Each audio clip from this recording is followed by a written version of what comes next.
What's going on, everyone? It's Will ND. I'm here with my man Jeffrey from Only Talk Sports, and we're here to talk about the Super Bowl. And what a Super Bowl it was, man! It was like a little boring at the beginning. Like my mom said she was bored, but it was crazy. Oh gosh.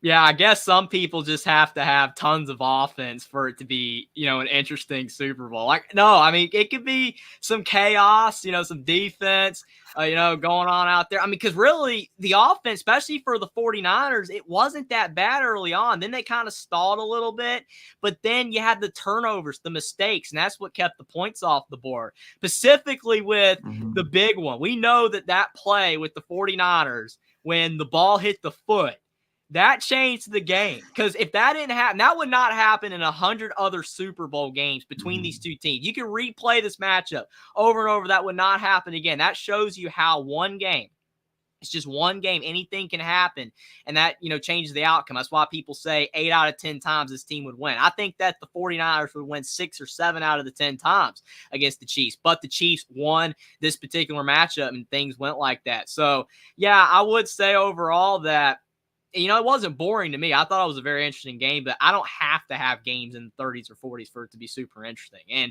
it was a very entertaining game, mistakes both ways. But yes, the Chiefs found a way again, and they got their third Super Bowl with Mahomes. Yeah, Mahomes now up there. I think now. How high would he put Mahomes now? Would he put him top 3 of all time for quarterbacks? Would he put him above Peyton Manning?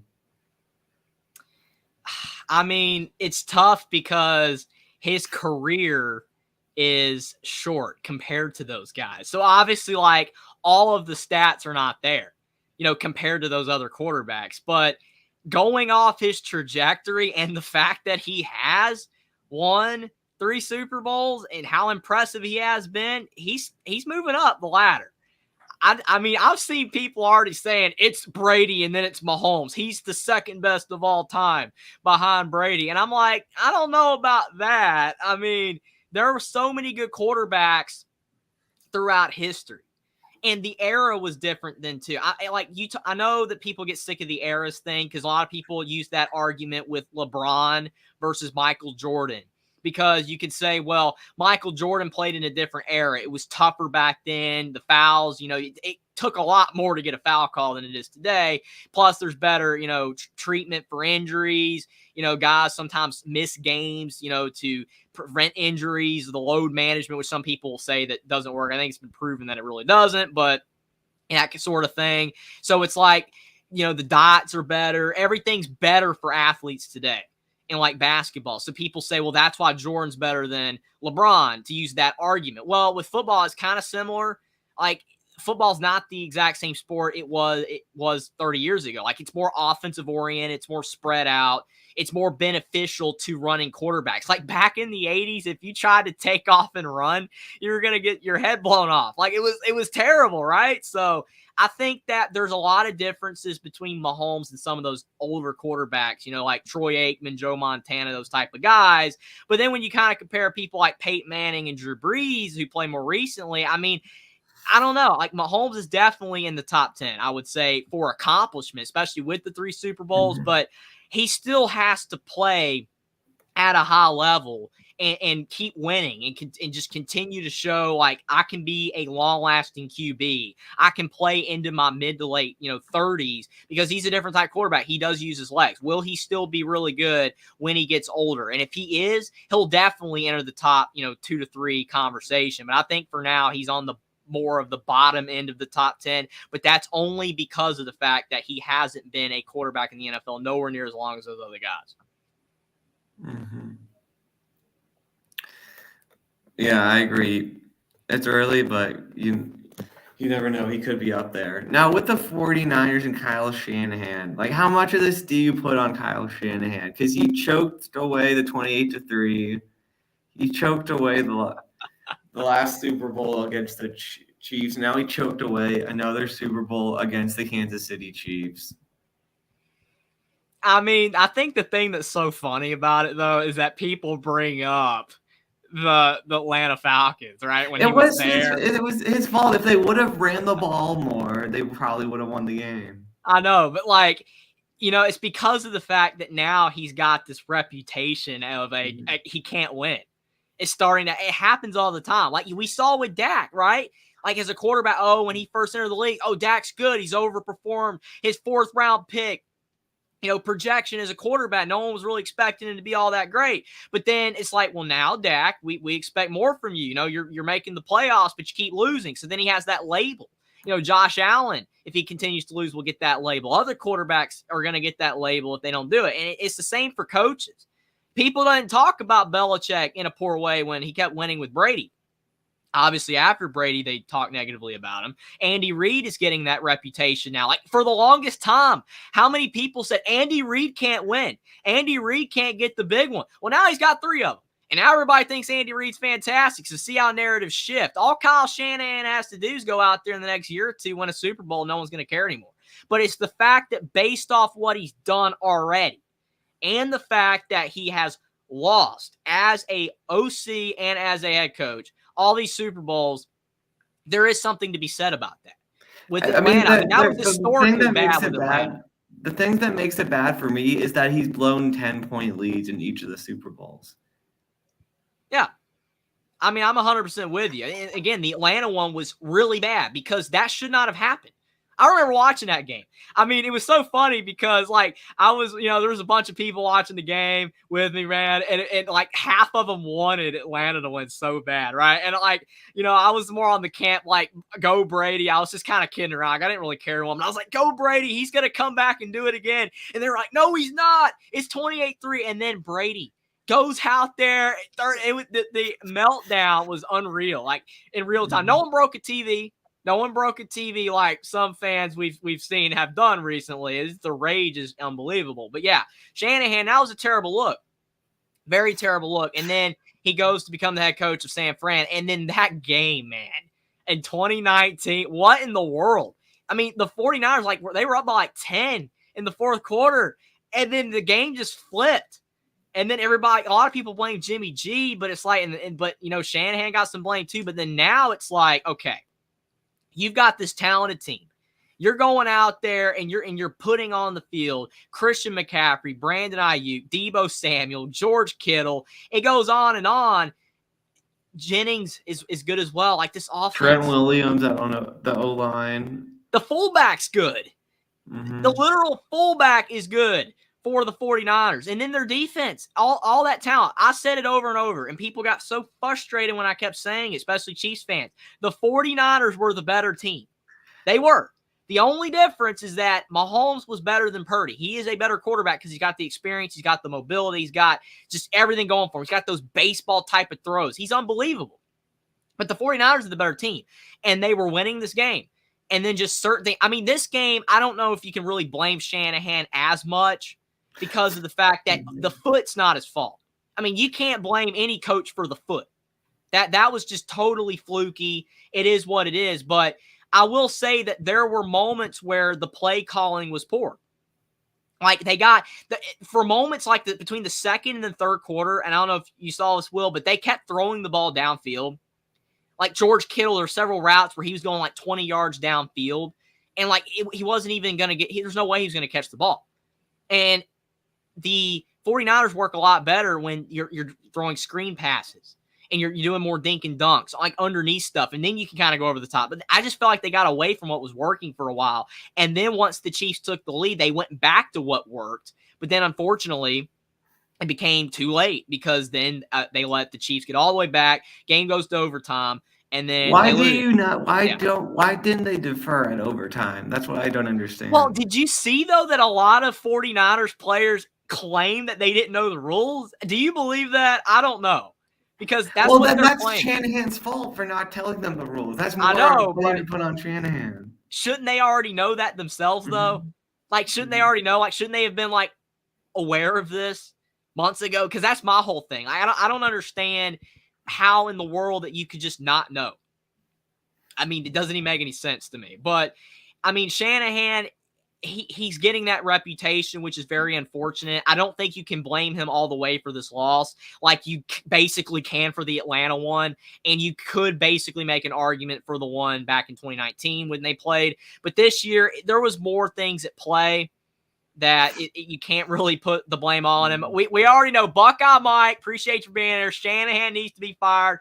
He's going out there with the Taylor Swift's an honorary member of the Taylor Swift didn't play it down. I will say that Taylor Swift did not play it down. The Chiefs would have won this game even if Taylor Swift was not. Are you sure about that? Are you sure about that, Jeffrey? Are you sure that do. Taylor Swift didn't make Travis Kelce? You know, do you think, you know, how you can call onto the field? The coaches called onto the field. Are you sure Taylor didn't call onto the field? Give Travis Kelce a little pep talk to try to make those plays at the end of the game. They won 2 Super Bowls without her. Okay, that's my thing. That's my I know, but argument. you know, they were this is the most talented team they played. Like the 49ers are the best team they played, and this is the one time Taylor Swift is here. Buckeye Mike says the coaches didn't play it down and they're members of the team. The difference, Mike, is that they influence what happens on the field.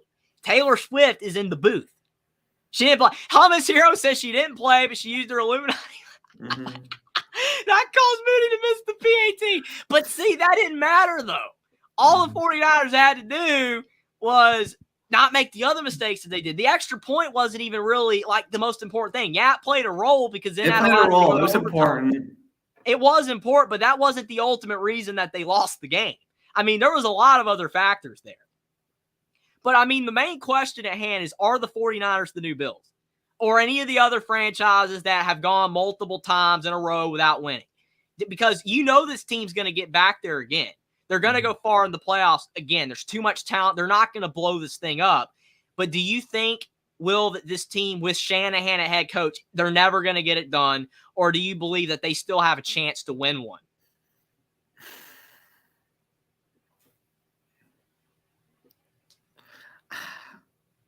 I think they need a better quarterback than Brock Purdy. I'm sorry to Brock Purdy, man. But like he couldn't make that dagger throw at the end that like Mahomes could. I think they need a drafted quarterback. And see that I agree with you there, because not that I'm saying Brock Purdy shouldn't be the guy. I'm not saying that necessarily, but I do agree with you that he is slightly the weak link, and everybody already agreed with this. That's why people were tweeting on Twitter. Everybody in the playoff that's a quarterback is great except Brock Purdy when it got down to like the final 8 teams. That's what one person said. I don't agree that Brock Purdy's not good, but I do believe that Brock Purdy has limitations, and there's certain things he can't do. But people also got to remember this is only his second season. He's young.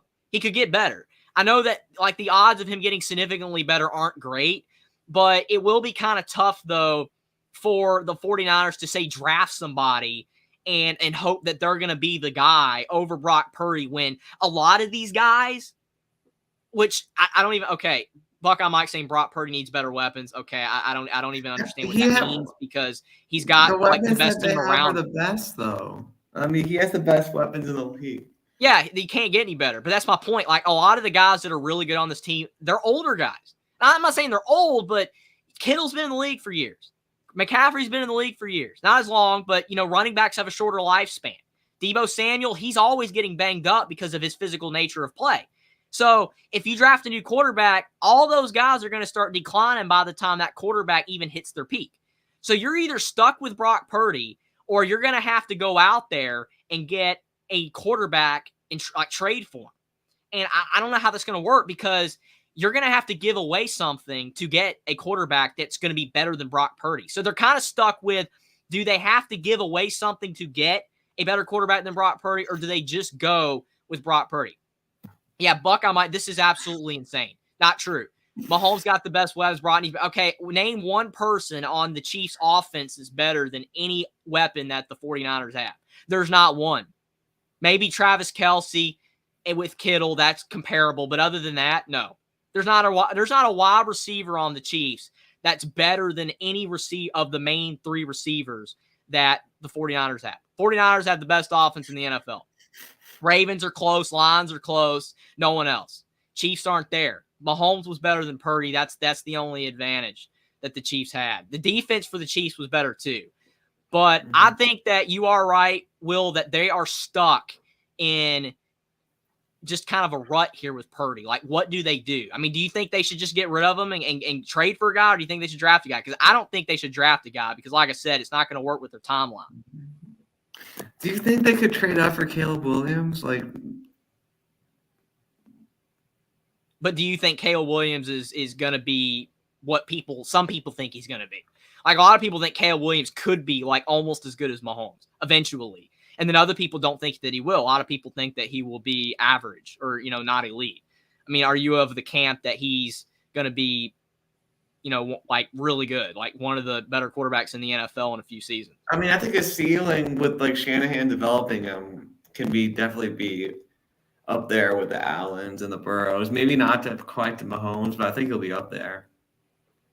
Yeah, it's going to be really interesting. I mean, I like Brock Purdy a lot, and I mean, it's in my nature, right? And I know a lot of other people like this, that when people bash a guy to defend him, like I do it with Dak all the time. He's got issues. I know that. Dak is not perfect, but people bash him so hard that I'm like, come on, man, give him a little bit of a break. And I'm kind of like, if people are going to start doing that with Brock Purdy, I am going to try to defend him. And he didn't do anything necessarily wrong in that Super Bowl. Yes, he didn't make that throw. That was tough. But Chris Jones was right on him, and that would have been a very tough throw to make. Mm-hmm. Buckeye Mike says Marquez Valdez-Scantling is equivalent to Debo. I don't think there's barely anybody that watches the NFL that would agree with that. But that's okay, Mike. Everybody has their opinion. That's cool. But definitely do not agree with that one. Debo is a rare talent. He's unique. I mean, Marquez Valdez-Scantling is just a very good receiver. Debo, there's not many guys like him. He's just got to stay healthy, which how many more years will he? He's been in the league a while. That's why I'm saying the 49ers have to win now. So I will say, I guess basically to kind of wrap all this together, the 49ers have to win in the next year or two. Because if not, I think that they're going to get in a situation where some of their best players are going to age out. Mm-hmm. And then Brock Purdy, if you keep him and he doesn't really ever become any much better than he is right now, and then the team gets worse, that thing's going to go down. But if they can win one or two with Brock and the team that they have, if they can maybe win at least just one Super Bowl, I think that would take a lot of pressure off Shanahan and make it look a lot better, because we know how people think about Jim Kelly and the Bills back in the day. I mean, it's just stuff like that. It's tough. It's tough to keep making it and never win. And the 49ers, they are getting very close to building that reputation. I wouldn't say it yet because the Chiefs are really good. Mahomes is really good, winning 3 Super Bowls. But I will say that the 49ers are getting very close to entering Buffalo Bills territory. Mm-hmm. I mean, the thing with the Bills was that they were better, that they had better players than the Giants in the wide right Super Bowl, but the other 3, they were outmatched by the Skins and the Cowboys. So yeah, and I think a lot of people don't think about that either. They weren't even really supposed to win, outside of the one. Mm-hmm. And the Niners were more kind of supposed to win, at least the first Super Bowl for sure. 100%. Now, the next question here, are the Chiefs the next NFL dynasty? Because, and I know it's kind of in a way a dumb question, because in a way, yeah, they already are. They've won 3. But I'm talking about bona fide, legitimate New England Patriots 2.0, where they won all those Super Bowls, 6. And it's crazy. How dominant they were. People, if you were not a Tom Brady or a Patriots fan, you got sick of it. Every year it was the same thing. Brady's going to be there. He's either going to get very close or he's going to win the entire thing. It just kept happening. And I mean, I think the Chiefs are entering that territory because they've got 3. They're halfway there to what Brady and the Patriots did. Patrick Mahomes, he's that good. And people, like I said, are either a big fan of him or you're not a big fan of the team as a whole. Or with Mahomes, Clint Moe saying Andy is the dynasty. But see, that's the thing, though, that is interesting with the question for me, because Belichick and Brady kind of aged out together, right? You talk about Brady, he left the Patriots when Belichick was getting older. Brady was getting older and all that. The problem is that Kelsey and Reed are significantly older than Mahomes. And that's my biggest fear for a Chief dynasty not continuing, because I will say they already are a dynasty, but it could be just a mini dynasty. It might not be what the Patriots were if they can't continue this. And there is a chance that they don't because of Mahomes' timeline not really being along with Andy's timeline, depending on how long he coaches, how much longer he coaches, and Travis Kelce, who in a few years won't probably be in the league anymore. So I don't know what you think about all that, but it is interesting. Well, the thing about the Patriots dynasty, for me, is that the 3 Super Bowls were kind of disconnected. Like there weren't many players that played on both of those Super Bowl teams. Between the the third one, I believe was the Eagles one when they beat the Eagles in Andy, and then there's a little gap there before the Seahawks one. So I think it'll be more impressive if the Chiefs win 6 soon than the Patriots, just because of that gap.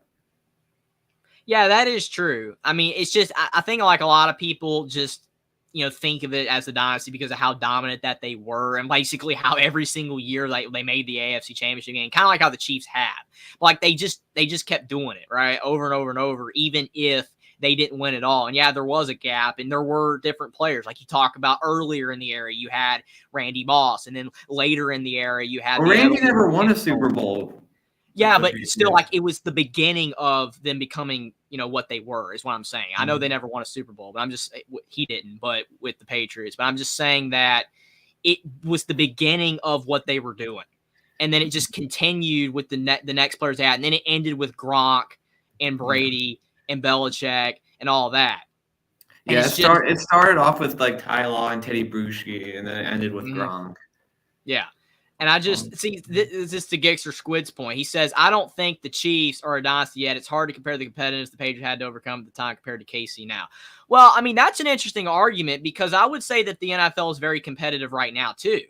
There's a lot of good teams. Like the Ravens, you could argue that the Ravens could have won it all this year. You could argue that the Lions could have won it all this year. The 49ers. Like there were teams that could have won. They just didn't. And the Chiefs did. I'm not disagreeing with you, Gixxer, but as you are right, there were a lot of good teams back when Brady and them were. Well, I mean, they're favored by 7 in their second and third Super Bowl. I mean, they're definitely underdogs to the Rams in their first one, but especially at the beginning. And then I think the Seahawks one probably was more competitive. It was probably the only time. I think that might have been the only other time they were underdogs. I think they're favorites in the other ones. Yeah. So I kind of think it's more impressive, honestly, the Chiefs wins. That's a good point. I mean, Buckeye Mike, he says the Ravens won't win a Super Bowl with Lamar. He can't win when it matters. I mean, the thing is that I will say, to be fair to Lamar Jackson, that it's not his fault Zay Flowers did what he did. It's not his fault that when he threw that interception, that there was interference on that play. I mean, that was clearly interference. He shouldn't have thrown the ball, but that would not have been an interception if they called the penalty. So, I mean, like Lamar was fairly close. I mean, I get your point, Mike, but we need to see more from Lamar because of the fact that he's been injured a lot. In this season, they had a really good team. They just blew it and made mistakes. So, I don't know. Clint Mose said Chiefs are lucky Brady aged out. There would be no dynasty. I mean, that's a great point, but, I mean, Brady had to quit eventually. It's unfortunate he did. I mean, I don't think a lot of people wanted him to go toward the end because he was just like he was so iconic to the game. But, yeah, I don't know. Gixxer Squid said the Patriots had Brett Favre, Kurt Warner, Peyton, Eli, more high-quality QBs at the time. Still a lot of good quarterbacks now, though. A lot of, Joe Burrow. Josh Allen, Joe Burrow. Yeah. A lot of good. I mean, I get Gixxer's point, but it's tough because they're in just eras. I feel like the problem with now is that a lot of the quarterbacks are not staying healthy. Like Trevor Lawrence, he's been injured. You talk about Joe Burrow getting injured. That's tough. Lamar's been injured a lot. It's the nature of the game, how a lot of these guys run the ball and they get hurt. And for the Chiefs, they've been lucky that for the most part, outside of a couple of injuries, Mahomes has stayed healthy. That's the key.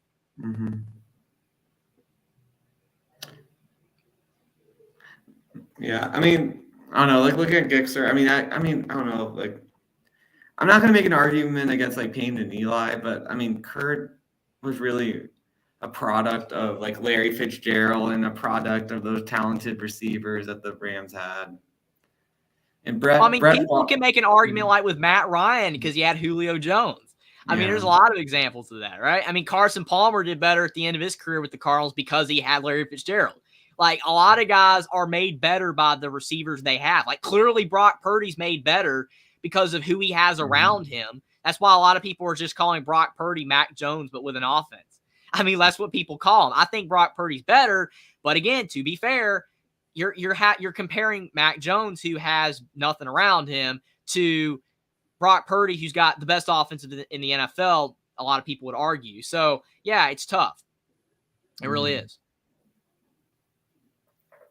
Yeah, for sure. Buckeye Mike says Kurt Warner is a top tier guy. I mean, I like Kurt Warner, but like, I felt like literally disagrees with everything you say, Will. It's hilarious. He had a lot of talent. He had a lot of great players around him. So did Peyton. I felt like Peyton always had the better players around him. Oh man, Peyton Manning had a lot of great players. Yeah, Reggie like from Wayne, Marvin Harrison, Demaryius Thomas. Tons of great players. So yeah, I mean, the thing is it's tough with Peyton because when he was with the Broncos, especially when they beat the Panthers, man, that defense was insane. Like, you can't tell me Cam Newton would not have been able to win a Super Bowl if he was playing a team with an average defense. If it was an average defense, Cam Newton's winning, but that defense shut him down. That's how good the Broncos were, and that's why they won a Super Bowl. Nothing against Peyton, but he was more of a game manager for that. That defense is why. You have to have a good defense too. And the thing is like the 49ers did really good on defense, but it just didn't really happen down the stretch in the game. They allowed the Chiefs score. I mean, what will we be talking about right now if the 49ers defense had have shut down the Chiefs in overtime on that last drive? But they didn't. They didn't stop. Mike really is not agreeing with me today. No, everything you say he's disagreeing with. I will say another thing, Will, on a side note, didn't put a banner for it, but Steve Wilkes, it looks like he's being retained, but there was talks the last day and a half or so that he could have been fired or whatever. Do you think that's fair? Do you think that he did anything wrong? Or do you think there was legitimacy to him possibly being fired as defense coordinator? I mean, I don't know, man. Like, Steve Wilkes. I mean, it's hard to beat Mahomes, man. It's hard to contain Mahomes. I felt like that's more on the 49ers offense. Do you think that the 49ers would have won if DeMeco Ryans was still there?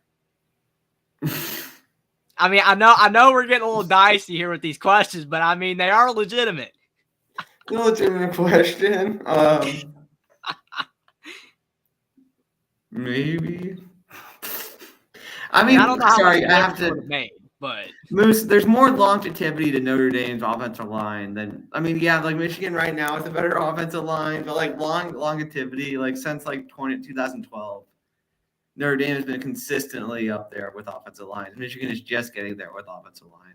And Notre Dame will also have the highest ranked offensive lineman drafted in Joe Walton. So yeah, that's hilarious. I love how Michigan and Notre Dame are battling for who's the best O-line school. That's funny. I love how Buckeye Mike says to me, though, easy answer is no when I asked with DeMeco Ryans. And I'm like, really though? I mean, come on, man. I mean, there's still speculation. Think about it. I mean, we're talking about the Chiefs winning on the final play of the game, right? Like, it's not like they blew them out. This isn't a Michigan-Washington thing. To give you props, Michigan Moose. Michigan beat down Washington. There were mistakes from Washington, but even if you take away the mistakes, Michigan still wins fairly comfortably. But we're talking about the Chiefs barely winning. It's not like they blitzed the 49ers, Mike. It's not like they just destroyed them. So I don't know. Moose says, sorry, Michigan's been better the last 20 years. Notre Dame was fantastic back but like 90s, 80s, and way before that. Like, their history is long ago. They've struggled recently. Michigan's got the edge. Ohio State's got the edge in a lot of areas, but Notre Dame is definitely a proud program. To give Will props. I still think in the last 20 years, Michigan's had a better O-line than Notre Dame. In the last 20 years. I just don't agree. I don't know. That too. I got another question, though, on the banner, though. What is going on with Travis Kelce? Because, I mean, you talk about the Andy Reid incident. I don't know. I want your thoughts on that, Will. And then you talk about, him and Swift. Like, you're saying it was motivation for him to play better. well, how come he was playing so poorly in the first half? He did better in the second and overtime. But what's going on with him? His emotions are all over the place, I think. He just didn't want to let Taylor down. He just didn't want to let her down. See, and this is where people are saying Swift played a role, that she actually was like, wow, they won. Which, again, I think is just completely overblown here, but whatever. Hummus Hero's not a Kelsey fan. Not a Kelsey fan. I mean, I liked Travis Kelce, like at first when like no one was talking about him and he was just like a really good tight end. But like the fame has gone a little bit to his head. I mean, probably a lot to his head. I mean, I still, he's a great player. I don't have anything against Travis Kelce. Nothing. But you can't do what he did to Andy Reid. And I just feel like, when he's making statements like nobody believed us. Remember that last year when they beat the Eagles? Nobody believed us. Everybody doubted us. And I'm like, dude, I picked you to win. Tons of people picked you to win. Come on, man. Like, I mean, it's just, it's senile to think that. And I know some athletes have to have the motivation to go out there and say, no one believed in us to fuel them to win. But still, it's just completely overblown. And I don't know. It is what it is, but I just think that Kelsey, there's too much of a blend with celebrity status versus football player going on with him right now, I think. Mm-hmm. I mean, it looked like roid rage to me. It looks like, it looked like those old baseball players just getting angry when they're on steroids. I mean, I'm not saying Travis Kelce's juicing, but that's kind of what it looked like to me. Yeah, I mean, there's just some things you shouldn't do. Hummus Hero says, I think he's a great player, but every time he gets a microphone, he starts acting like a WWE villain. That's hilarious. I mean, Buckeye Mike says they were technically underdogs, but it's different when you're Washington playing Oregon. And Washington was a like 9.5-point underdog to Oregon in that game. Okay, Mike. So he's a great and fun guy when he about blows over Andy Reid, and he's just going crazy. And then after the game, he's like, "Oh, I was just telling him how much I love him or whatever." Like, what? I mean, come on. No way. That's just absolutely insane. I mean, I know you're just like kidding around or whatever, but that was, he shouldn't have done that. I mean, like I said, it doesn't matter how much, you like Travis Kelce or whatever. You definitely should not have done that, especially to a guy like Andy Reid, who's an older guy. I mean, he wasn't expecting that. I mean, a lot of people would disagree with you, Mike, because I did a Twitter poll the other day. Should Andy Reid, and do I think he should be kicked off the team? Just to say out loud, no, I do not. I do not think Andy Reid should kick Travis Kelce off the team. But I did a Twitter poll saying, should Andy Reid kick Travis Kelce off the team? These are your results. Almost 50% of people said that he should. So, I mean, what he did was wrong. And it irritated a lot of people. And a lot of people are still mad at him. And I think the biggest issue, Mike, is I know that you are gushing over Kelce and Swift. They're the couple of the year. He's great. I mean, he's a great player. I'm not going to deny that. I understand that it's awesome for you, man. But a lot of people don't like that. Just a lot of people do not like when stuff like this happens. You know what I'm saying? Like, it's just when you let celebrity stuff get to your head, when you act sometimes the way that you do, certain things that you say. And if I asked, probably 3 years ago how many people like Travis Kelce, Mike, it would have been a lot higher than it is now. I know you are saying 51% said no, but still 48.5% of people said yes. And I just, this would never have happened before. So I think that basically the point I'm trying to make is, again, I have nothing against Travis Kelce. He's a great football player. I like him as a football player. Fantastic. But he's losing fans because of the certain things that he's doing, how he's acting, what's going on right now, and that's frustrating. And even if he's not trying to be cocky, he comes across that way. So that's the thing, Mike. That's the problem right there for Travis Kelce. He's got to tone back some of the things that he's doing that is frustrating people, or he's going to end up losing more of his fans. And I know at the end of the day, he probably doesn't care if he loses fans because, what's more important is winning and his relationship with Taylor Swift. But I don't know, man. It's just not a good look for him on certain things that he's done recently. And it stings because he was such a popular guy a few years ago. He's still popular because he's in the news, but just he's not as well liked as he once was. Hummus Hero says, I think he should be kicked out of the country. Clint Moses says, if Andy was 30 years younger, he swings on Kelsey. That's good, man. That's good. But I don't know. I mean, like I said, I don't know what you think about that overall, Will. I mean, some of it's probably overblown, like hate toward Kelsey, love toward Kelsey, Swift, all that, but it's interesting. Yeah, I mean, he stepped over the line. Mm-hmm. For sure. Puck-Eye Mike says, so you laugh at Cowboys fans for acting how they do over loss and go after Kelsey being upset over not being in the game when a crucial moment happened. Does that make sense? Mike, yes, it does make sense because guess what? He's a football player. He's a professional. Those people are fans in front of their TVs that are completely insane, that shouldn't be doing what they're doing. And guess what? I didn't really laugh that much, Mike, when I did the reaction video to that because I felt very sorry for those televisions. I felt very bad for the personal property that people had that they were destroying because they shouldn't be doing those things. You should not destroy your TV over a game. I mean, like if you want to take your Dak Prescott poster and throw it in the backyard and all that, I'm okay with that because you know what? Like he was terrible, like, whatever, but like, okay, you cannot, act the way that you do when you're a professional player toward your coach. You can't do this. I mean, Antonio Brown, yes, what Travis Kelce did was nowhere near as bad as that, but what Antonio Brown did was horrible. To just go out there and leave the field, take his, jersey, you remember that, and he got kicked off the team, and he was deserved to get kicked off the team. That was wrong. And like Clint Moses said, it's a bad for young generation to see their guys yelling at the coach. Kids will copy 100%. That's the thing. If you let professionals get away with stuff like that and it's okay, then it's going to make it where other people think that it's okay to do. And it's not. It's not good to act in that sort of way. Jackson said big TVs cost a lot of money. I don't want it to go broke.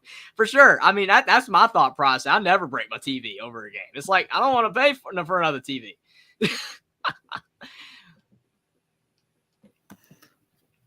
I don't know. I mean, also, the people that are breaking the TVs probably drank. I mean, that's not really an excuse, but.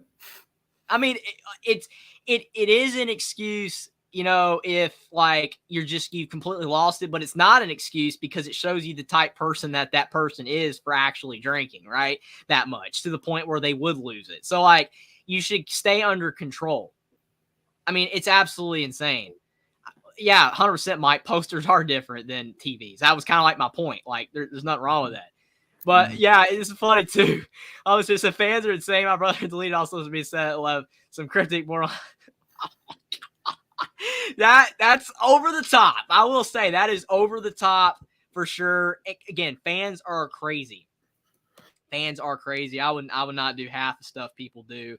I get it. You love your team. And I mean, I know 49ers. There's a lot of fans that broke their TVs as well. It probably would be hilarious to react to that too. I'm sure it'd be just as funny as it was with the Cowboys. As many people probably went crazy, but I don't know. But yeah, Travis Kelce though, I just think that he really does, need to find a way to balance his celebrity kind of status, relationship with Taylor Swift and him being on the field, as a football player, and just kind of try to separate those things. I think that would help Kelce out a lot. He's a great football player, and you just don't want his reputation to get tarnished. Mm-hmm. Yeah. Austin says, my question is, how do the 49ers not know the OT rules? Yeah, me and Will touched on that earlier. Austin, appreciate everybody for being here, by the way. You guys have made the chat awesome. But, man, I don't know. I really don't know how they didn't know. You're a football player. You should know all the rules, like literally inside and out. Obviously, Mike's happy Moody missed the PAT, but you got anything else to that you want to, any angle you want to bring up, Will, about this game? Because I'm sure there's a million other directions we could take on the Super Bowl. But you got anything else you want to talk about? I mean, I just don't understand with the whole it touched the guy, the punt that touched the guy. Why didn't he just dive on it, Ray McLeod? Why was he trying to like scoop it up? That's a great point. And ironically, when I was watching the game with some people, I said the same thing. Because at first I was like, just with Ray McCloud. I'm like, what are you doing? Why did you go after the ball? Then I saw the foot, and I'm like, well, okay, I see why he went after the ball. But then I'm like, why didn't he just dive on the ball? That didn't make any sense. Like, all he had to do was dive on the ball. That wouldn't have happened. You never try to scoop it up. It's like, you've seen it. How many times, Will, have you seen when the ball is rolling behind and the quarterback goes to chase it and he tries to pick it up, he doesn't get it, and then it's a fumble? You just dive on that ball. Make sure that you get it. Even if you lose 20 yards, make sure you do not lose possession of the ball. That's what Ray McCloud should have done. Bad mistake. In his defense, that shouldn't have happened if it had never hit the foot. But still, just he made a mistake not diving on it. I agree with you 100%. Was that the one where they took the? What didn't like the Wisconsin score like the first play from scrimmage in that game or something? Was that game or was that a different game? I'm just wondering what game it was. Yeah. Almost here. I mean, he said he had thorns and burrs in my hair. He was really mad. Oh, man. Get Your Squid said, why didn't the NFL stop the game review and overtime, at least for good measure, with the recent criticism of the refs? That's a good point. Yeah. I mean, people have been very mad at the refs. I mean, obviously, like we saw tons of people on Twitter. If you were paying attention to Twitter during the game, look at all these missed holding calls. Like, there was this one Twitter account that had like 17 images of holdings by the Chiefs, right? Saying, oh my gosh, they didn't call these or whatever. So of course, like 49ers fans are like, oh my gosh, we should have won. Eagles fans are like, see, this was proof. Remember the holding call last year? We should have won. But I mean, I don't know. I mean, some of them they're arguable. Like, even in the Michigan-Washington game, the national championship, there was a few holds on Michigan they didn't call that were blatant. We saw it. But it is what it is. Like, the 49ers still could have won despite it. Mm-hmm. I agree. Anything yes, else? Austin says 49ers got away with a lot as well. Yeah, I agree. I mean, to be fair. But there probably were more calls with, the Chiefs that they probably missed in the Niners. I probably, if I was, paying attention, to like the legitimate holding calls, I would say that there probably was maybe 3 or 4 more holds on the Chiefs than the 49ers that I saw. It wasn't significant. That's why I'm saying, to me, I don't think it mattered. I'm not out there saying that, oh my gosh, that they blew the game and that, that for the 49ers, they gave them no shot. No, that's not true. 100% don't agree. And like Moose said, Washington was holding too. Yeah, I mean, I agree. There were holding on Washington as well, but there were probably a few more on Michigan, maybe a couple more, but it didn't impact the game enough, in my opinion. I don't think it did. Mike says everyone holds on every single play, for sure. I mean, yeah. I remember Lee Corso made the famous line, you could call holding on every play if you wanted to. Yeah, you could, because literally, like, you see holding all the time. They just don't ever call it usually, except when it's very blatant, but it's crazy. It was a great game. I really enjoyed it. I mean, that's about all you can ask for, but you gotta feel for 49ers fans. They haven't won in a long time, and they're furious.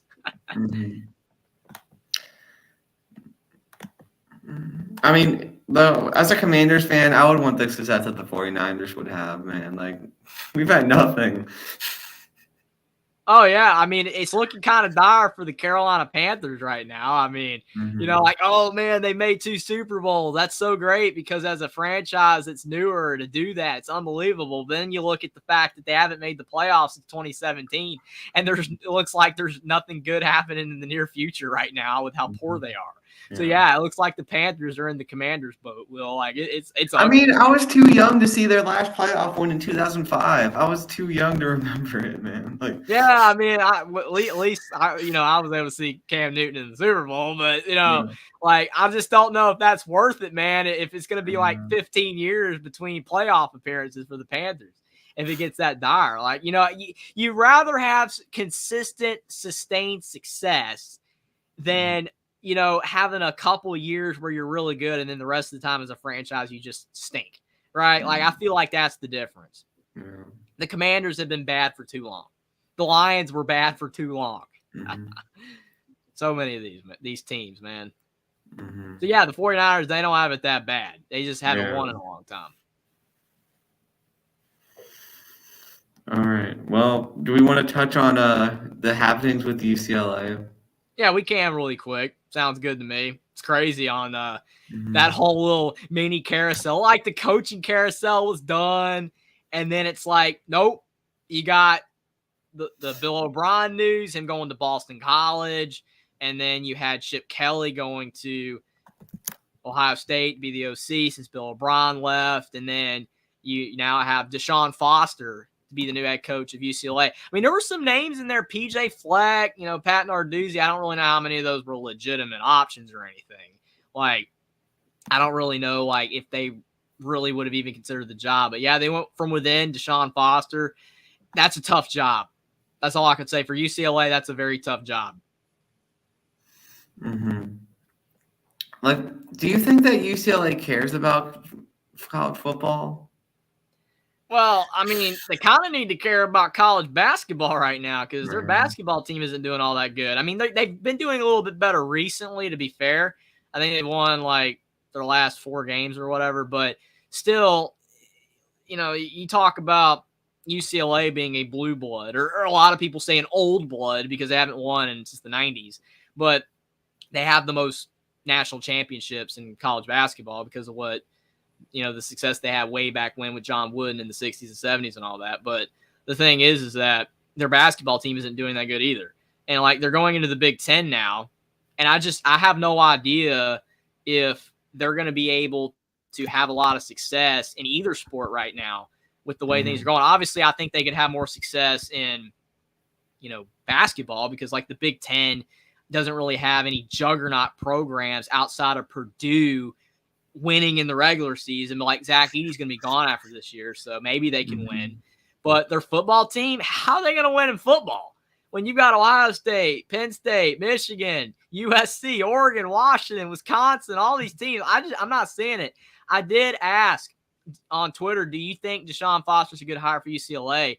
35% said yes, 32% said no, 32% unsure. So nobody knows. This is just I wouldn't say an out of the blue hire because it's from within, but like to Austin's point, UCLA is a basketball school. They're struggling right now, but like I just don't really know where UCLA is going to go from here.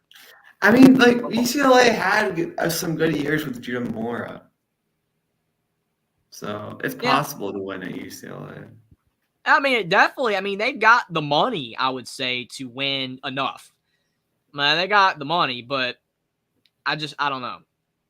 It's just, are you saying that this is a bad hire, or are you saying that like UCLA is not going to win, Mike? Because I don't know what you're answering no to, but I mean, I think UCLA is going to struggle in football, and I just, for Deshaun Foster's sake, I mean, they're going to have to be patient with him, and they're going to have to give him a few seasons to have any shot. But the issue is with hires like this is I feel like if they go like 3-9 in year one, they're going to fire him. And that could happen. Because if you've looked at UCLA's schedule, it's ugly. Like, it's very ugly. It's not an easy schedule at all whatsoever. And if they have a bad season in his first year, they might just go the Zach Arnett route with Mississippi State and fire him after year one. And it will suck for Deshaun Foster because he really wasn't given a chance. But it's like, what's the point of making a hire if you're going to fire a guy after one season? Like, why do the Panthers hire Frank Reich? It doesn't make any sense because you ended up firing him after literally 10, 11 games. It doesn't make sense at all to hire a guy just to get rid of him. So Downtown MB, appreciate you for being here. Says UCLA is going to be bottom tier Big Ten team. Rutgers and Nebraska will expose them. I mean, it's very well possible. I mean, you don't want to think that way for UCLA fans, but it's very well possible. Do you think that the Deshaun Foster hire can work, Will, or do you think that it's just a lost cause? I think it's a lost cause, unfortunately, for the Bruins. Yeah, I'm with you. I mean, I think that I would give him about a 20% chance of it working out, and that's being nice. 80% chance it's not happening because I just don't think they're going to give him enough time. And going into the Big Ten in year one, like even Kurt Cignetti, like we know how much hype Kurt Cignetti's getting in Indiana. Indiana football's getting hype, right? Not like Cal had hype, like you said, Buckeye Mike. But Indiana's getting a little bit of hype right now with Kurt Cignetti, who doesn't lose. He even said, Google me, I win. Only problem, Kurt Cignetti, you're in the Big Ten now. with all these Pac-12 teams coming in, and it's like, are you going to be able to win 6 games? I will say Indiana's schedule looks easier than UCLA, so it is possible Kurt Signetti can get it done. I would give him a better shot of it working out than Deshaun Foster by far. Mm-hmm. So I hope for Deshaun Foster's sake that it can work, but I definitely think there's a better chance he gets fired after a year or two than it does work out for him. Mm-hmm. What do you think about the Chargers next? I know we're just going back to the NFL. What do you think about the Chargers and all their coaching staff? They have added a bunch of Michigan guys, added Chris O'Leary from Notre Dame. Do you think that they can translate it to the NFL? It's tough because of the fact that the NFL is different than college football. Even though college football is becoming more like the NFL by the year, which I think makes the transition easier for coaches, it's still different enough. So I think, in my opinion, I know some people disagree, but in my opinion, I think that the Chargers have a good team. Overall, it's not perfect, and they need to plug in some gaps in the roster. There are issues with the roster. As Moose said, I'll put it on screen. Chargers are going to be good. You can screenshot this also. Michigan Moose all in on the chart. He said LA Wolverines basically is. But I think that what that staff is going to have to work with, it's not like you're taking over the Panthers. It's not like you're taking over the Commanders. No offense to your team, Will. But those teams are worse, right? Like the Chargers have a lot of talent. It's just the fact that it didn't work. Like Brandon Staley, that just wasn't working out. So as Moose says, they have the staff. I mean, we'll have to see if it can translate. I think that they have a better chance of it doing so because, again, that college football is a lot different now, more like the NFL than ever before. And I think that if they can plug in the gaps in the roster, I think that that team can be good in a couple seasons. Justin Herbert's a very good quarterback. He's just got to stay healthy. Mm-hmm. In about 5. I will ask you this, Will. Do you think, kind of switching back to college football again, do you think Bill O'Brien, do you think he's going to stay at Boston College for, 2, 3, 4, 5 seasons if he does well? Or do you think he's going to springboard it back to the NFL? Because he has not stayed at a place long. Penn State, he was there 2 years, went off to the Texans, and then he moved around as coordinator again. And it's like all these Boston College fans are so excited he got hired. Will he stay? Because I know a big reason he went, and again, I don't like getting into the personal stuff, but his son is being treated in Boston. A lot of people believe it's why he took the job. But will he be there for a while if he is successful? I think he's looking at Jared Mayo. And if Jared Mayo fails, which is probably likely, he won't have to move that far. He will be able to stay with his family and coach the Patriots. I think that's his goal. And I just hate that for Boston College fans because they're so happy. A lot of them are. Some aren't because some realize this. Other people just don't think Bill O'Brien's that good. But for the people that do, and the Boston College fans are like, oh, we're going to be so great. We're going to win 8, 9, 10 games, whatever. I'm like, I don't know, man. I just think there's a good shot that he doesn't stay in town very long. And yes, that Patriots job, again, why in the world did the Patriots hire a guy that more than likely it's not going to work? I mean, I'm willing to give any guy a shot, but does anybody think Jared Mayo's going to work? I mean, like Deshaun Foster, Jared Mayo, nobody is high on these hires. Mm-hmm. I mean, they're just the players wanted them to be the guy. I mean, that's fine, but the thing is that do you know how quickly the players are going to turn on that guy when they're not winning? I mean, they could be like, oh, we want this guy. We like this positional coach so much. We like Deshaun Foster, the running backs coach for UCLA. We like Jared Mayo, the linebackers coach for the Patriots. We really like these guys. They're so great. But then what happens when they become the head coach and they're going, 2-10 in college football? They're going 3-14 in the NFL. They're going to want them gone too. Mm-hmm. And to Jackson's point, anybody that has been a Belichick assistant never works out as a head coach. I mean, I think Brian Flores, if he got time, could have done well. That's a good point. I will give you that. I kind of hated it for Brian Flores. That was tough. That really was how that ended for him. I thought he did all right, but I don't know. Buckeye Mike says, I like Bill O'Brien, but he left Ohio State, so I don't care. He won't last. Yeah, okay. But, I mean, I just hope for BC fans that he can win 7, 8 games there, 9 games, whatever, and then he just doesn't leave after at least 3 to 5 years. But it's highly unlikely, and that's just what's the tough thing about it for BC. Yeah, BC will – I mean, no one – I mean, like, it's just hard to get players to go to BC. Oh, yeah. I mean, it's in the Northeast. Like, there's not that many high-level football players in the region playing high school football to begin with. So you're having to recruit, all over the country in areas where it's more likely that those players are going to want to go to those schools that are more in their area. I mean, imagine that you are a football player and you're like in the state of North Carolina or Virginia. And it's like, okay, you've got North Carolina, you've got Virginia Tech, you've got like Penn State recruits down there too. Yeah. Penn State and like all these teams, and like they're better than Boston College. Like even most of Virginia's best players the last 10 years have been going to Penn State or Clemson. They've been going up or down. Yeah, which is a big reason why Virginia Tech and Virginia have been worse, to be honest. But still, like it's not good for Boston College in any way, shape, or form. It's very hard to recruit. And they don't really bring in too many high-level transfers. Like they were lucky Zay Flowers didn't leave. Like Zay Flowers, he was loyal to that program, but like he was trying to, be lured away.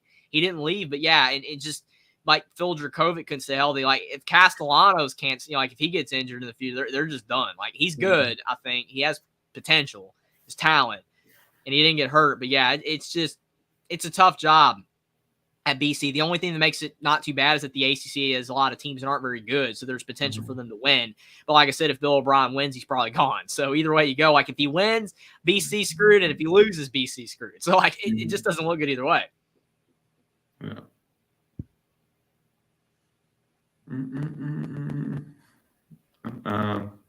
Is there anything else you want to talk about, Jeffrey? I can't think of anything right now. I mean, I don't really know. I mean, Chip Kelly going to Ohio State. It'll be interesting to see if Chip Kelly still got it, man. It'll be interesting to see. I don't know. I mean, it's mixed. Like, it's definitely mixed. Some people were more on the camp that Bill O'Brien was better, and then other people were saying Chip Kelly was better. It's mixed. So, I mean, I think a lot of people, just with Chip Kelly, it's like he's not going to have to be a head coach anymore. He's just going to have to focus on one side of the ball. Maybe that will help him out. But, like, I will say that Chip Kelly's trajectory as a coach has been going down lately, right? Like, no people are not as high on him as they were when he was at Oregon back in the day. So I don't know. I mean, it's one of those things where I think like Ohio State, I mean, could they do much better than him? Probably not at this stage in the game, but I don't know how much it's going to work either. And I'm interested. So Ryan Day was Chip Kelly's quarterback when he was at New Hampshire back in the early days. And that's going to be a little weird dynamic there. I did mention that in my video that I made about Bill O'Brien going to BC. I did mention that about Chip Kelly going to Ohio State and that they had that connection. Isn't that just ironic, though? I mean, he was OC at New Hampshire when Ryan Day was a player. That's just hilarious. That is awesome. And also, I think the O-line coach for Ohio State, Justin Fry, he's also been under Chip Kelly before, too. So, like, there's a lot of connections there, which the connections can work, but if things don't go, the way that they want them to, then things can go south quickly. Also, yeah, Moose says, good night, guys. Appreciate you being here, Moose. Ohio State's Achilles heel is that offensive line. It's not great. There's some holes on there. So if Justin Fry doesn't get that O-line working, like I don't think that – I mean, Ohio State will still win games based off of the talent that they have, but they won't be – but that was like their one biggest weakness the whole year, and like it'll be tough being able to like beat Georgia, beat Texas with those problems. Yeah, that's true. Yeah, Hummus Hero said Fry was with Kelly at UCLA. Yeah, I knew he was under him.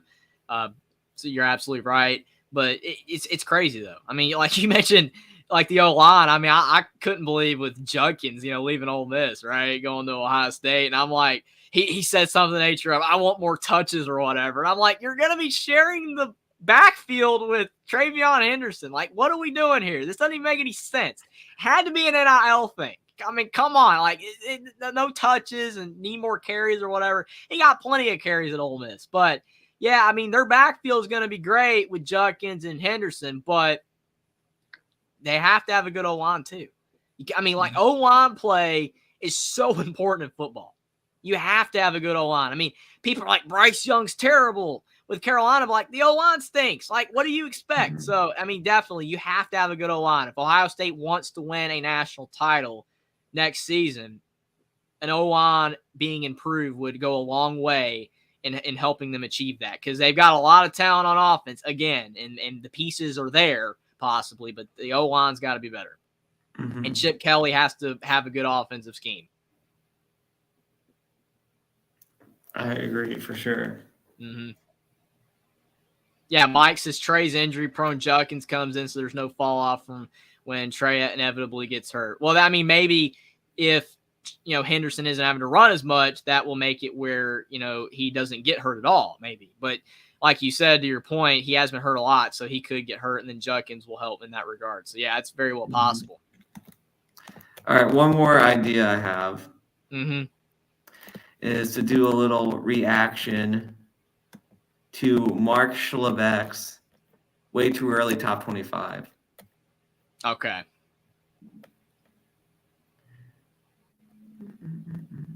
So he starts off with A&M at 25. Do you agree? I mean, there's potential for this team, like every year, for them to be good. A&M, they've got talent. You've got the new head man in town with Mike Elko, right? Like it's cleaning up the culture. They're getting all the guys that were not helping them win despite the talent. They're a lot of those guys are gone. You're bringing in new players. This should work. The problem is that the SEC, man, is going to be loaded. Bringing in Oklahoma and Texas, you got all these good teams in the conference. I think A&M should probably be outside the top 25 by a little bit. I think they should be in the other receiving votes. I like Mike Elko, but I think this is going to be a tough job for him. I'm not saying it's not going to work, but you think about Jimbo Fisher and Kevin Sumlin's records at A&M and how they were going 8-4 consistently. That's already the floor here. Elko has to do better than that. And I don't know if he's going to be able to do it in year one. It's possible that the team, they're top 25 on paper, but I just think it's going to take, like you saw with Mario Cristobal, which I know a lot of people, they're going to say Elko's better than Cristobal, but like it's taking him time to fix that down there at Miami. It still isn't happening. So I think that A&M should be outside the top 25 right now. Who do you think should be ahead of them? USC, Washington, SMU, Iowa, Wisconsin, West Virginia, Boise State? I mean, Washington was so good last year, but they're losing so much. And they lost the coach. And they're going to the Big Ten. So, I mean, that's kind of tough. I mean, SMU has the potential to be a top 25 team because they're in the ACC. And if they win 9-10 games, they'll be ranked. So, I mean, they have the potential. I mean, are they one of the 25 best teams? Probably not. But again, this is kind of where you're going off like talent versus who you're playing. Because, again, A&M's a better football team than SMU based off talent. But SMU, to me, as of now, way too early. We're going to have to obviously see how these teams do. They could do a lot differently than what I'm saying now. But SMU has, to me, a better shot to be ranked based off they're not going to be playing as many tough teams. USC, again, they've got talent, but they're going to the Big Ten. I mean, they're probably maybe USC over A&M, I guess, or SMU. I would say that. 24, we're going to Miami. And see, there's your problem. I mean, I know that a lot of those teams and the others, I know that a lot of the teams in the other receiving votes are not better than these teams. But come on, Miami? The team that blew it against Georgia Tech with the fumble, you should have kneeled them. Oh, my goodness. Unbelievable. No, Miami should not be here. They've got talent. We know they're bringing in a great class, whatever, but no, they should not be here. Not until they prove it. They should not be here. Mm-hmm. All right. Look at this Miami schedule, though. Easy schedule. It's easy. But they got to prove it. That's my point. Like, it's easy. I mean, Coach Coop. Shout out to Coach Coop. He's already talked about this schedule. We're going to go undefeated. Look how easy this schedule is. And I'm like, dude, you lost to Georgia Tech. So you got to prove it first for me to believe in you, in the Hurricanes, that this is their year. They should go at least 9-3, 10-2 with the schedule. It's easy. But just because it's easy doesn't mean that they will. Mm-hmm. Just wait. Like, if they lose at Florida week 1, week 0, whatever, the meltdown. Oh, my God. Imagine if they lose at Florida. Mm-hmm. Imagine. I mean, they're already, like, all Miami fans are circling that as an automatic win because it's like Florida stinks. And it's like Tennessee lost at Florida, okay, last year. And Tennessee was a better team. So, I don't know. Just Fans Podcast is a great show. Y'all appreciate that. Appreciate you for being here. But, yeah, Miami's schedule sets them up perfectly to be ranked, but they still shouldn't be ranked in the preseason. All right. Man, that schedule's easy. Yeah. It's just way too easy. They should be ranked. If they're not ranked, Cristobal's probably on the way out or close to it. Number 23, we're going Kentucky. All of the 3 teams at the bottom, I just don't like, man. I like Kentucky better than Miami and Texas A&M, but come on, dude. Like 7-6. I mean, they were competitive against Clemson in the bowl game. And there's Kentucky's recruiting a lot better, and I'm very happy for Kentucky fans, the real MVP, that Stoops didn't leave. I'm happy for him, because if he left and went to A&M, Kentucky might have been in big trouble. The fact he stayed, that's great for them. The issue is that the SEC, they're no longer in the East. The divisions are gone, so that's going to make it a lot tougher for them. But I will say, to Buckeye Mike's point, that Kentucky makes more sense than Miami and A&M. I agree with that. 22, Kansas. That's fine. Yeah. I'm fine with that. Lance Leipold, great job what he's done. And the fact that the Big 12, I mean, you're losing Oklahoma and Texas. I mean, their biggest competition is going to be Utah and Arizona probably, unless other teams, arise. So I don't know. I think Kansas deserves that spot. Hummus Hero says you were laughing at Kentucky. The real just shed a tear. Oh boy. 21, Louisville.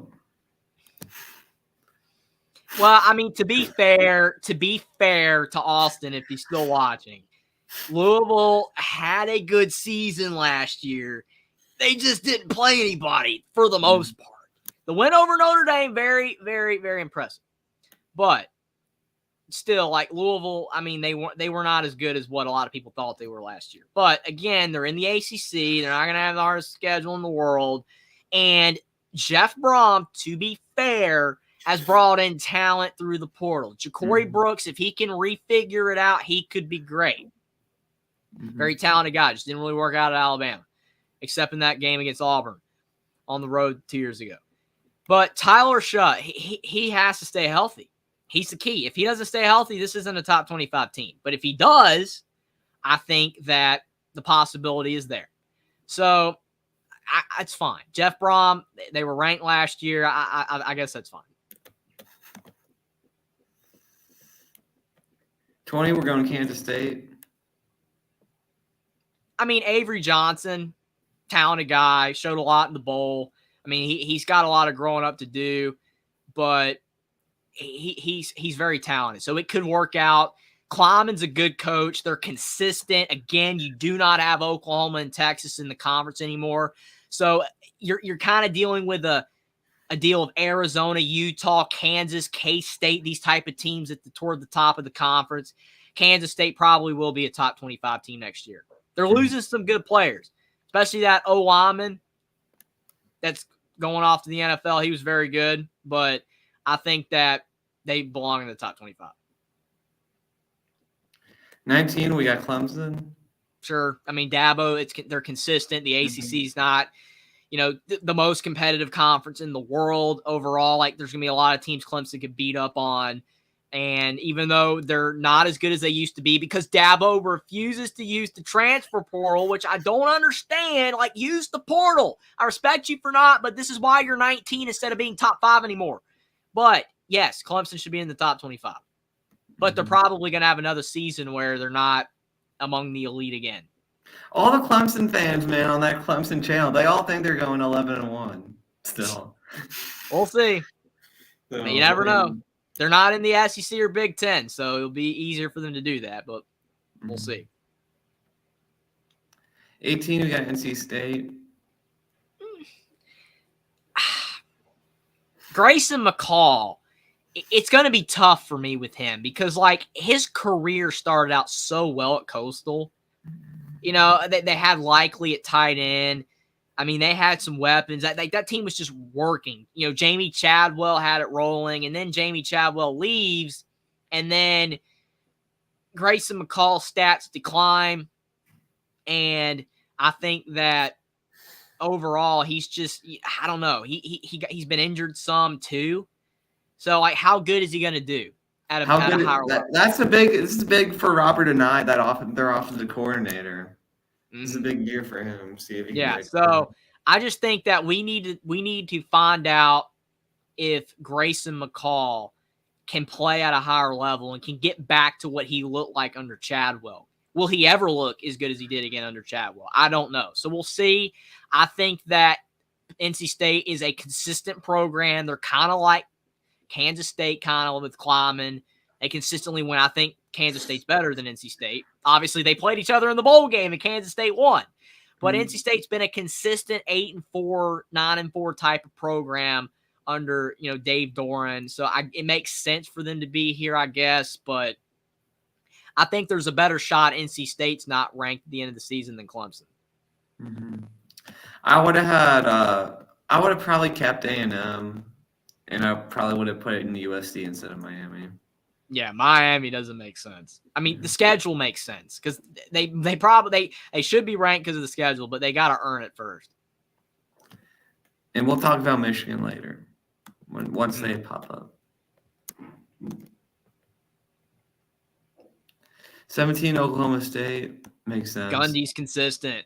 I mean, they're consistent. I mean, they had the slip up early last year against South Alabama where people are like, oh, they're going to be horrible, but they figured it out toward the end of the season, ended up having a really solid year. There's just a lot of teams that are similar to each other in the Big 12. Arizona, Utah, K-State, Kansas, Oklahoma State, all these teams, like, none of them are elite. They're all good. So, I mean, Oklahoma State, if they go like 9-4, 10-3 type of season, they'll be ranked. They probably will. Ollie Gordon coming back is why people think they're going to be good again. Because, like, if he didn't stay, that would have been hard for them. But him coming back, I think, gives people the belief they'll be good. So, I think just because Gordon's coming back, you got to have him ranked. But who knows whether they will be or not at the end of the season. But Gundy's consistent, so probably. 16, we got Tennessee, the Vols. It's because of Nico. It's like Avery Johnson with K-State. Nico, it's his turn now. There's no more Joe Milton. Nico showed some things in the bowl game, but also he kind of didn't. There were moments where it's like, yeah, this guy's good. And then there were moments where it's like, he kind of was like Avery Johnson, but I feel like Nico was a bit more polarizing. There were some bad moments, but he also looked really good at times. But if he continues to improve in the offseason and can develop on not making mistakes, and this is probably a top 25 team. Mm-hmm. But I do agree with Jackson. They should be lower. Probably late teens, early 20s. 15, Florida State. They're banking on DJ being good. And the fact that Mike Norvell, I mean, he's built that reputation now the last couple of years that this is going to be a winning program. They're clearly not going to be as good. Yeah, I mean, they're losing so much from last year. And obviously, they're not Georgia where you just replace all that. But I think DJ, I think he'll have a good year. He's not going to have an elite year or anything, but he'll have a good year, and this team probably win 9 games, so they'll probably be ranked. I mean, yes, someone has to sense. win the ACC. Yeah, Jackson says it's disrespectful to him at being at 15, but I don't even think being at 15 is necessarily bad. Mhm. I mean, like, they're losing a lot, and they're not, like I said, like an Alabama or Georgia where they can just replace it as easily. So I think 15 is fine.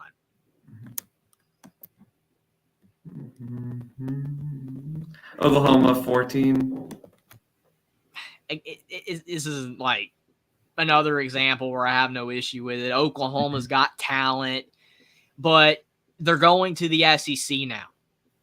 I think it's going to be hard for Oklahoma to be ranked this season at the end of it, by the end of it. I think it's going to be tough for them because you're talking about joining a new conference. It's going to be so difficult for them. They've got some tough games. They could be ranked at the end of the year. They have enough talent to be. But Jackson Arnold, man, again, another example of a guy that's very talented, but had moments in the Arizona game where he didn't look that good. I mean, he got it together, to be fair, by the end of the game. He was making some good throws, but he looked bad early on. So he's got to develop for Oklahoma to be good. Losing Dylan Gabriel was very tough. I think it would have been better for them if he stayed. But he left, went to Oregon, and now because they're probably putting all their marbles in Jackson Arnold because, as you mentioned, Will, before, like, he might have left if they didn't play him this year. So it is what it is for Oklahoma that they lost Gabriel. They're putting all their eggs in the Jackson Arnold basket. I mean, I would maybe, to Hamasir's point, say a couple spots or maybe like 16th, but I mean, they definitely should be around this area. A lot of talent, but it's going to be tough in the new conference. 13 is Michigan. It's a deal of like Florida State, you're losing so much. And I just don't think Michigan's going to be able to replace that again, like a Georgia or Alabama. They're losing so much talent. 18 players to the combine. Your whole O-line, your quarterback, so much talent. And you lost Harbaugh. And that's tough. And a lot of other guys that were involved with the program as well. Sharon Moore, yes, he was the guy that helped, coach them when Harbaugh was out. And they continued to win, which is why they ended up getting the national title, which is great. But now that Sharon Moore is going to be coaching a team that's less talented, will they win? And will they win at a high level? I don't know. I think that obviously there's going to be a lot of teams in the Big Ten that they're better than by default. So they should rack up, at least like 8-9 wins, even if they're not a very good team. So, I mean, I think here's okay. But, yeah, they definitely needed to fall from where they were at the top because this team is losing a lot. And the uncertainty with Sharon Moore, just how it's going to work with less talent, it's going to be interesting. Plus, you're adding the team to the Big Ten. Yeah, I think 10 wins is the peak for Michigan. So, yeah, that would if they got 10 wins, this would be about where they would finish probably in this range. 12's LSU or LSPoo. I mean, LSU is losing Jaden Daniels, Neighbors. Like, they're losing some very talented guys. I will say, though, that Nussmeier looked good in the bowl game. He looked pretty good. But it's still going to be a drop-off from Jaden Daniels by far. And the issue is for LSU, as Jackson says. The issue is that their defense was awful last season. Absolutely terrible. That's why everybody that said that Jaden Daniels should not have won the Heisman because he didn't win the big games, they failed to understand that the defense sucked for LSU last season. It was absolutely horrible. And it's like, okay, if their defense was average, LSU's probably making the playoff. That's how good Jaden Daniels was. But they couldn't get stops. Couldn't stop anybody. So I think that LSU, for them to be good, their defense has to be better. And I know that a lot of the guys that were young on the defense are going to be older, but they have to make sure that that defense is better or this team will not win games without Jaden Daniels and some of the offensive talent, and weapons that they lost. So I think 12 is a tentative spot. Could be a little lower. Their ceiling maybe is a little bit higher, but I don't think that it's too much higher because there's just so much uncertainty on how much better their defense is going to be, and it has to be better. Yeah, I believe 8-4 and 10-2 is the range for Michigan. I would agree with that. 11 is Arizona.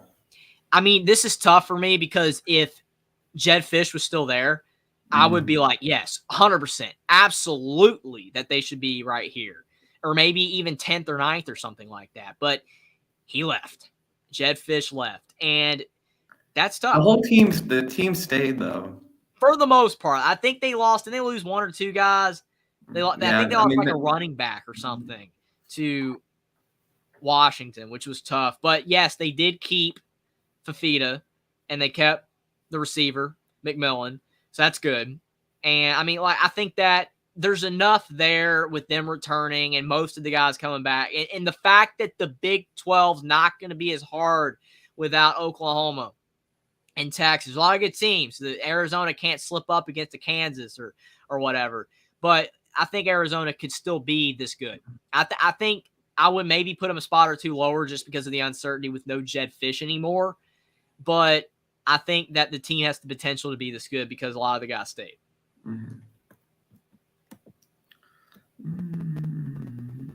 Utah is just ahead of them in 10. It's because of Cam Rising. I mean, that team literally was like the inverse, right, of so many teams, kind of like LSU, USC. They were kind of like Iowa.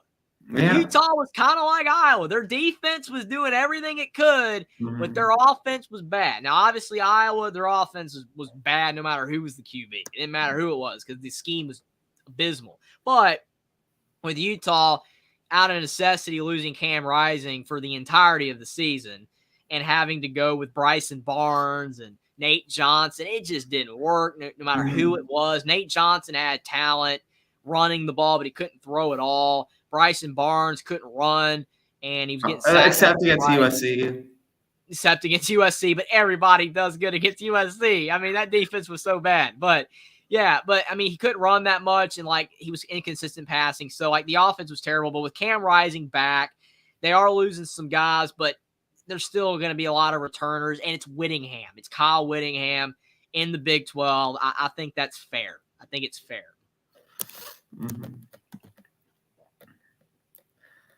Number 9 is Alabama. I mean, come on, man. 9 for Bama. 9. Fall from grace. They're the new Clemson. They're done. No. I mean, I think that 9's maybe a smidge low. I mean, obviously, you know, we can look back on what we're saying right now about these teams, and we could just be wildly wrong. But this is why it's way too early. Nobody knows how these teams are going to look. But, you know, I mean, we're months out. But I think Alabama could be a couple spots higher, maybe. I mean, they're still, you know, Milroe's back. I know a lot of people are mixed on Milroe, but, like, he is talented. It's just the offense has to work around him. I will say, though, the one thing I am tentative about, though, Ryan Grubb. Like, it was the same thing with Bill O'Brien, right? Like, oh, man, you got Bill O'Brien gone. He's bolted to BC. Ryan Grubb leaves Alabama after taking the job as OC to, you know, go to the NFL. And I'm like, oh, no, that's not good. So, I mean, I will say I am a bit tentative on that. That's probably why 9's a bit more fair because Ryan Grubb isn't going to be the OC, but there's still a lot of talent on Bama. Kalen DeBoer has a pedigree of winning, and he won all those games, all that success he had at Washington in such a short time with less talent, even though Washington had a good team. But Alabama's more talent. It's going to be tougher with tougher opponents. But, I mean, I would say maybe 8, around 8, but 9's fine, I guess. It's not terrible. 8 is Penn State. James Franklin. They're high on James Franklin. It's because they're expecting Drew Aller take that jump. Drew Aller, though, had moments, man, where he wasn't all that good last year. He had moments where he was good, but he had moments where he really struggled. So, I don't know. I think just by default, it's Penn State. They've got talent. There's just that quintessential program. You know they're going to win, but they're never going to win the huge games. The 10-2 type of season will get them around this spot in the rankings. I don't know, 8, still a little. I don't know, a little high for Penn State with who they're I mean, I would losing. probably put Alabama ahead of Penn State. Yeah, I would too. I would. That's what I'm saying. Like, they should be 8, Penn State be 9 or 10. But I understand it because it's DeBoer's first season. Penn State, James Franklin, you got continuity at quarterback, all that kind of stuff. But I don't know, man. I would It'll put be Bama interesting ahead. to see what that OC can do from Kansas. Yeah, and Tom Allen. And Tom Allen, you can't forget about that. Tom Allen is at Penn State now. He's going to be going against Indiana. I would have never thought he would have got a job at Penn State. After the way his tenure ended in Indiana, I wouldn't have thought that, but I'm happy for Tom Allen. Hopefully it works out for him, the Nittany Lions. Number 7, we got Missouri. Missouri, 11-2, 6-2 in the SEC last season. Great year, but can they do it again? I don't know, man. It's going to be tough. It's going to be really tough. It almost felt like a lightning in the bottle type of year, right? Like, they had a great season, but can they do it again? SEC, it's going to be tough. All these great teams. Pretty favorable schedule, I'll say. That's probably like with Miami, right? You know, like the schedule being easy, which is why they're ranked. I mean, yeah, that's not super tough. I mean, at Alabama's hard. Oklahoma's not going to be easy. But at A&M's not even going to be easy unless A&M just doesn't show up. But a lot of those games are winnable. Boston College is winnable. Vanderbilt's winnable. Auburn can be winnable, obviously. South Carolina on the road is winnable. Arkansas, they're struggling right now. So, yeah, it's not a super hard schedule. I mean, they can go 9-3, 10-2. I don't think Missouri is going to be the 7th best team in college football next year is kind of the point, though. I don't think that they're going to be the 7th best team, but maybe because of their schedule, maybe they end up being that high again. You never know. Be great for Drinkwitz.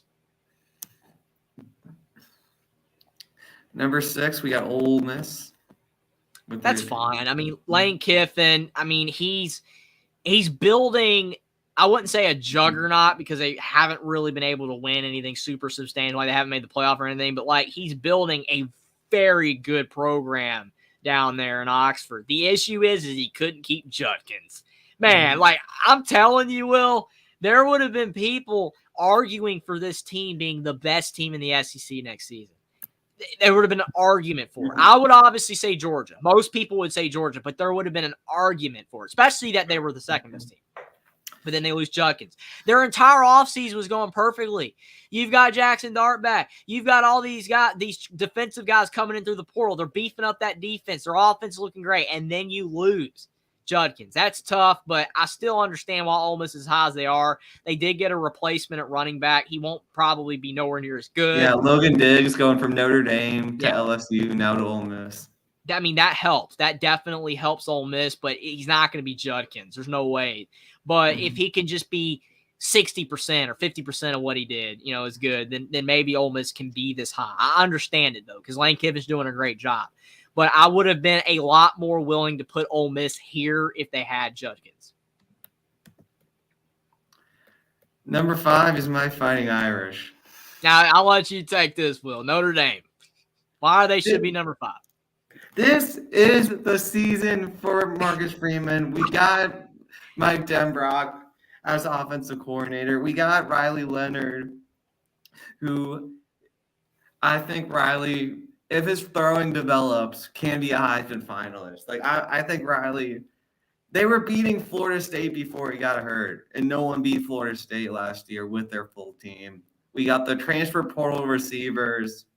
We got pretty much everyone from the secondary. Well, not Cam Hart, but Christian Gray, highly ranked recruit, looked good when he played. We have the 2 defensive tackles coming back for their 6th year. And Howard Cross played at All-American level. I mean, this is the Irish season, man. I mean, the schedule's not that hard. We have an offensive coordinator. We have receivers. Let's get it going. Yeah, I mean, they do. Like, it is definitely their season to possibly do some damage for sure and to shed the narrative that this program cannot get back to elite status. Like, they've been like Penn State. They're just, you know, on the outside, right? Like, they're really good. They've got talent, but they can never just get over the hump. But yeah, this team looking very good on paper. The only thing I'm concerned about May I have your is attention, Riley please? Leonard being Capital Library will healthy. be closing Can in Riley 20 Leonard stay minutes. healthy? If And you can have he any go out concerns there with for an checkout, entire please season bring them to the and be information able to desk on go the out first there floor. and just Thank you. not get hurt, improve as a passer, learn the offense? That's the key for me. I think Riley Leonard, I like Riley Leonard a lot. I mean, what he did at Duke, having far less talent, it's very impressive, but you can see at times that his passing, it needs work. So like you said, he has to develop as a passer.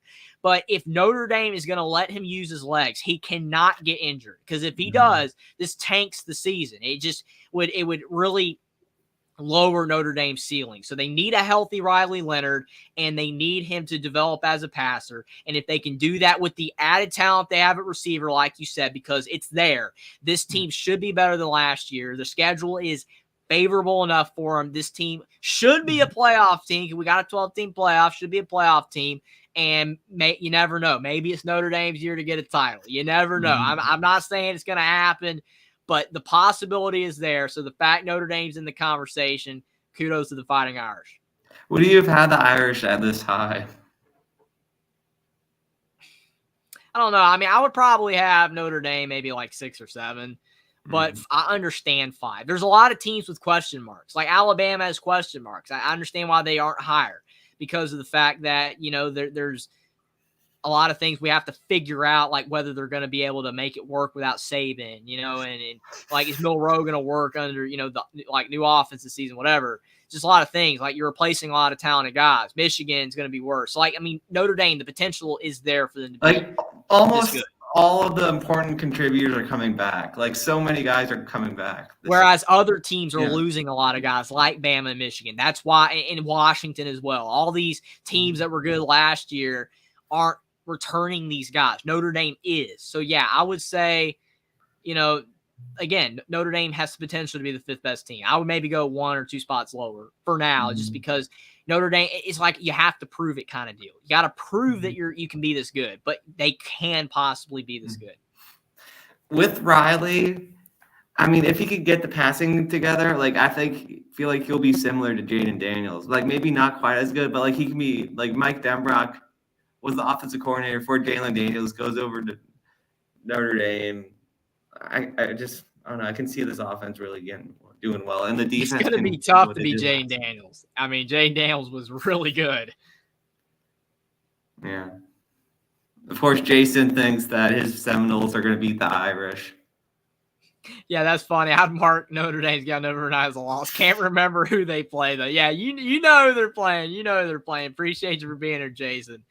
But, I mean, I'm hoping for Will's sake that Notre Dame is great. I mean, it's so tough when you got that program. It's just close, but they can never do it. No one believes in them because they never get it done. So we'll see if this is the year. Marcus Freeman can't underperform. Cannot underperform with the team this good. And at number 4 is Texas. I mean, I get it. Ewers is back. There's a lot of talent on the team. I get it. The problem is that they're going to the SEC. I mean, it's going to be tough for them to navigate being in the SEC now instead of being in the Big 12. I don't know. I think it's going to be hard for Texas to end up 4th in the country. I think it's going to be very difficult for that to happen. I mean, on paper, are they, a top 4, 5, 6 talented team? Probably. But being in the SEC now, like I said, it's going to be hard for them to finish 4th. But with Ewers coming back, I get it. Whack. Number 3 is Oregon. Oregon, I mean, Dylan Gabriel, he's good. A lot of people underrate Dylan Gabriel and think that he's worse than he is. He's really good. I mean, is he going to be able to be as good as Bo Nix? Bo Nix was incredible this past season. I know he put up a lot of garbage stats against bad teams and that inflated his numbers, but he was still really good. But Dylan Gabriel, I mean, he's got big shoes to fill, but I think he can go out there and have a lot of – it's not going to be Dante Moore. I know people like, Dante Moore. No, it's not going to be Dante Moore. It's going to be Dylan Gabriel. But, I mean, they're going to the Big Ten. I mean, the issue is, I keep saying it, it's going to be hard with Oklahoma, with Texas, with Washington, with Oregon, with USC. How are these teams going to look in these new conferences? We don't know until they play. So, like, on paper, Oregon might be this good. They might be the third best team in the country, but we don't know how they're going to look in the Big Ten. So I think that is, the thing that, keeps me from saying definitively that, yeah, Oregon should be here. Oregon should be number 3. They might be that good, and who knows? They might actually end up third at the end of the season. You never know. But for me, I just have a hard time with Oregon and with Texas saying, yes, they should be 3 and 4 when they're going to the SEC and the Big Ten, and you just don't know how they're going to look. Now, number 2, will it be Georgia or will it be Ohio State? Fuck out Mike's anticipating. He's anticipating. Ohio State, number 2. I mean, I wonder why. Is it because is Chip Kelly not a good enough hire? Are they not a believer in Ryan Day? I mean, what's going on? The sky's falling. Ohio State's not number 1. But, I mean, they got good players. Will Howard coming in. Quinshawn Judkins coming in. Travion Henderson's back. Got really good players all over the place on the team. Great players. Ryan Day, though, people are scrutinizing him. He can't beat Michigan. We'll have a better chance to do so this year since Michigan could maybe not be as good. But I understand why Ohio State's number 2 and Georgia's number 1. Because Georgia has proven to be able to win under Kirby Smart, right? They've got 2 titles. And they literally were 1 score away from beating Alabama, which prevented them from making the playoff. Right? Like, if Georgia made the playoff, who knows? I mean, Michigan still probably, you would think, would have won the whole thing. But Georgia, maybe. You never know. Georgia was talented enough. You just never know. Georgia never got a shot to play for another title. But Georgia's proven with Kirby Smart that they can win. And they've got a very talented roster like always because they recruit like crazy. Ohio State has not proven that they can win the big one with Ryan Day, really, for the most part. They haven't really been able to beat Michigan lately. They've just been a step below a little bit. So while Ohio State's roster is very good, and you have an argument, Mike, that Ohio State has the best roster overall, the most talented roster, I think Georgia being number 1 makes sense based on the fact that they've had more success recently than Ohio State. Well, Mike, I'm using Ohio State fans' point, though, that they're not winning. He can't win with his own players against Michigan. Like, he can win with Urban's players against Michigan. He can't win with his own players against Michigan. But you see what I'm saying, though. I'm not meaning it the way Mike just said. Ohio State has proven to be able to win under Day Jeffrey. I can't believe you just said that. Yes, they've won. His record's insane. I think Ryan Day's done a fantastic job, but your fan base, Mike, the Ohio State fan base, they're the ones that said he can't win.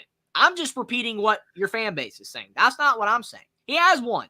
If Kurt Cignetti had Ron Day's record, I'd be like, Kurt Cignetti's the greatest coach of all time. He just won like crazy at Indiana, putting up Ron Day records. It's insane. Ron Day has done a great job, but he has not won recently when it matters. He's not beaten Michigan. So that's my point. I'm not disagreeing with what you're saying, Mike, about that Ohio State has proven to be able to win. Yes, he has. He has proven to be able to win, but he hasn't proven to be able to win at the level Kirby Smart has been able to win. Kirby's got 2 titles. Ron Day does not. That's the point. And I know you agree that Georgia, you're not saying that they shouldn't be one. That's all I'm saying. I think Ron Day's done a good job at Ohio State, but he hasn't done good enough for the insatiable fan base that the Buckeyes have. And it's great that they're an insatiable fan base. They want to win. I mean, if you don't have standards, then you're never going to win. You have to have those standards. So it's great for the Buckeyes. They have a great team, but Georgia should be one in the preseason poll right now. And like Jackson said, preseason polls don't make or break a season, especially way too early top 25 off-season polls. Me and Will, we just did this for fun. All the takes that I said, they could be completely different before the season even tips off. Things could change. An injury might happen in fall camp, spring camp, or whatever. You have no idea. The things can change. You just don't know what these teams are going to look like. It's all preseason stuff, off-season talk. It's a lot of fun. But I do think Georgia at 1 makes sense for now, but that can change. You never know. That could change. The Fighting Irish could be number 1. Now, I don't really think that Buckeye Mike would agree there, or Jason, or even Jackson, but I'll give you that, Will. It's possible. It's like a less than 1% chance, but you know. 1%? That the Irish won the national championship. 1%? No, I was saying less than a 1% chance of Notre Dame being ranked number 1 in the preseason. Oh, okay. That they got a better than 1% chance to win it all. I'll give them like 10%, 5 to 10%, somewhere in there. They got a somewhat of a chance. All right. Well, Buckeye says Notre Dame getting to one isn't happening. It could happen, but highly unlikely. Jack says, I can't wait for the summer where it's preseason magazine time for college football. Yeah, me too. We got March Madness, though. We even got UFL, if you're into that sort of thing. Baseball's coming up. So we got some stuff to look forward to for college football, but I can't wait for it to return as well. It's always fun. Yeah. All right. Well, thanks for tuning in, everyone.